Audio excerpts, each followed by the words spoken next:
So we're going to be talking about palinopsia. Opsia means see. Palin means repeat. So like palindrome, a man, a plan, a canal, Panama, race car. These are palindromes. So it repeats. And when patients have palinopsia, they see a repeat of the same image over and over and over again.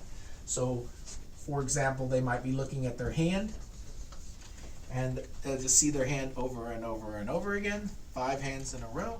Or if they see me giving a lecture, they might see me over and over and over again.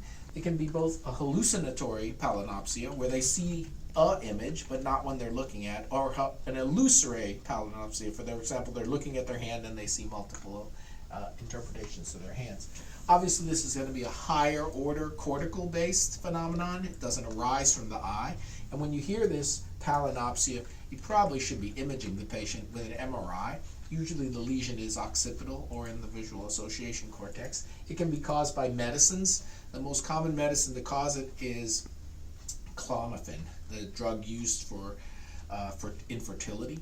But other things can cause palinopsia, including any of the hallucinogens, and they can be delayed. So they can have used the hallucinogen like LSD in the remote past, like in the 70s or the 60s even, and then years later they have it.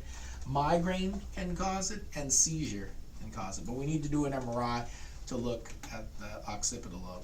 You should do a visual field to see if they have a homonymous hemianopsia and make sure there's no structural lesion. It's hard to treat it.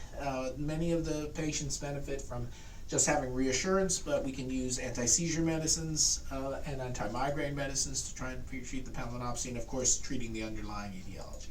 So if a patient complains about seeing the same image over and over and over again, that's a repeating image called a palinopsia, repeating image over and over again. It can be illusory or hallucinatory. You need to do an MRI scan and consider EEG, doing a migraine, and getting rid of any potential offending agents, including clomiphene.